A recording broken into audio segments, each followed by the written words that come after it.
Now, the rest of the story. Farmer Joe had had enough. He looked around him at the tiny unpainted farmhouse, at the long dusty trail leading away from it, at the old hay wagon and the understocked barn and the underfed livestock and the woman he'd married and promised the world and had given a life of hard labor instead. And as he looked and remembered and regretted, Joe thought to himself he had worked his entire life for nothing. So Farmer Joe had had enough. And you might have known if you'd seen him that day, that June 20 day, standing on the farmhouse porch, shoulders slumped, head down, his faded felt hat hiding his eyes. At least that's the way his son and daughter-in-law saw him as they drove away.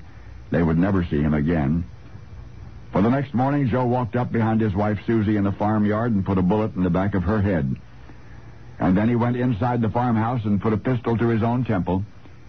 Shortly before noon, hired hands found both of them dead. His sons were promptly notified and questioned by authorities. The coroner's main curiosity was why.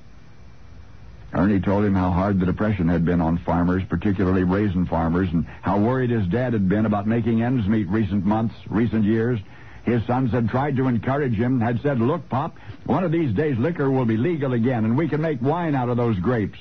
Wine, the old man had growled. What on earth did the family know about making wine? "Well, we'll go to the library and learn," the boys said. But it was too late for hollow dreams.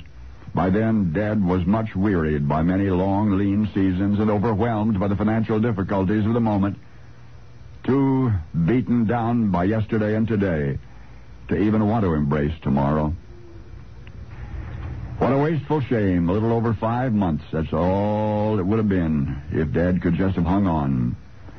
For Joe, the dejected raisin farmer took his wife's life and then his own on June 21, 1933, and the Volstead Act, the law outlawing liquor, was repealed the following December 5. 24 weeks later. 24 weeks. Once upon a tragic waste, there was a struggling raisin farm on the outskirts of Fresno, California, which might have become the birthplace of a winery dynasty.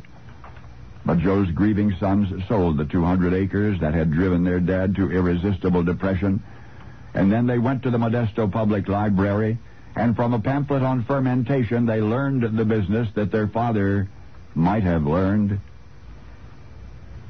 Today, the world knows well the enterprise that began with a library booklet and two brothers' life savings of less than $1,000. The next time you see printed or hear the spoken names Ernest and Julio Gallo, you will envision a despondent farmer standing on the porch of an unpainted farmhouse, who for an answer to his prayers had only to wait for another 167 days.